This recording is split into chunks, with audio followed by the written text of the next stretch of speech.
నా తరఫున ఎందుకంటే అతనికి ఏం తెలియదండి. అతను మట్టి బిడ్డ పోరాటం చేసి గెలిచి అలా తెలంగాణ రాష్ట్రంలో ఒక రైతు బిడ్డ ఇంత సాధించి ఆ లోపల ఆట ఆడేటప్పుడు నాకు తెలుసు ఎన్నో దెబ్బలు తాగించుకొని ఇక్కడ దెబ్బ తాకితే ఎదురు రూమ్ మీద అన్న ఇక్కడంతా నొత్తాది నాకు ఏమైనా అయిద్దా అన్న అనేదాన్ని.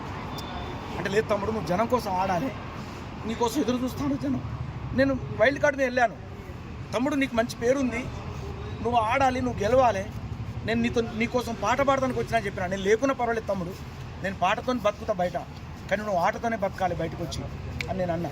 సో ఇలా ఆట, ఆ పాట, నా పాట, ఆయన ఆట, ఆ టైటిల్ అదంతా కూడా ఇలా జైలు పాలైంది. చాలా బాధ అవుతుంది. సో బోలేశేవాలి గారు జనం స్పందించి ఇప్పటికైనా సీఎం గారు ఈ విషయం తెలియజేయండి.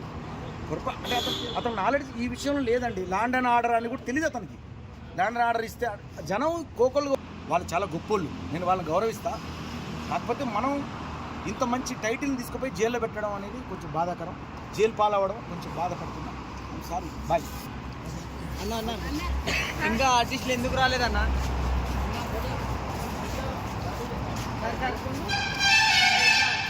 ఇంకా ఆర్టిస్టులు రాలేదు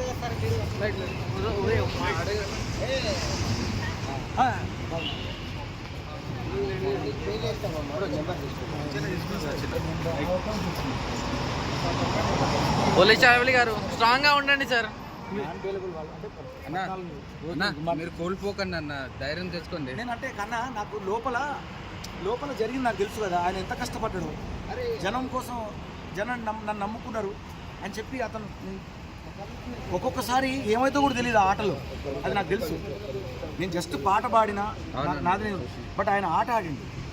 అట్లాంటి ఆటను నమ్ముకుని వచ్చిన వ్యక్తికి జైలు పాలు అవుతే ఆ వ్యక్తి ఎంత మానసిక క్షోభ పడతాడు, అదే నా బాధ. వచ్చిన హ్యాపీనెస్ కూడా లేకుండా కొంచెం కూడా. నేను బిగ్ బాస్ లో ఎప్పుడైనా కన్నీళ్ళు కార్చడం చూసిన అర్థం చేసుకోండి. ఒక టైటిల్ గెలుచుకున్న వ్యక్తి జైలు పాలైతే అసలు అతనికి పిచ్చిలేస్తుంది. నేను చేసిన నేరం ఏంది? నేను ఏదైనా బస్తద్దాలు బలగొట్టినా, లేకపోతే కారతాలు బలగొట్టినా, అది ఎప్పుడో చేసిండు. అది వాడిని అరెస్ట్ చేయాలి.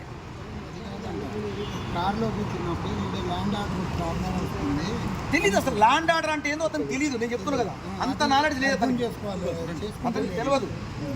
అతను దున్నుతాడు, నారేస్తాడు, ఏదైనా చేస్తాడు, ట్రాక్టర్ దున్నుతాడు, ఆట ఆడంటే ఆట ఆడతాడు, పోరాటం చేస్తాడు, కింద పడతాడు, దెబ్బలు తాకించుకుంటాడు. నాకు తెలుసు కదా, నేను అతనితో ప్రయాణం చేసిన, నాకు తెలుసు బిగ్ బాస్ వాళ్ళు. అతని క్యాప్టెన్సీ తీసేస్తేనే నేను ఏడ్చిన లోపల. అలాంటి మనిషి నేను. అతనికి అంటే అంత నాలెడ్జ్ చేస్తే అతను లేదు. నేను చెప్తున్నా కదా, ఒకవేళ ప్రెస్ వాళ్ళు ఏమన్నా అతని వల్ల ఇబ్బంది పడతామంటే నేను క్షమాపణ కోరుకుంటాను. ఎస్, ఇది నిజం.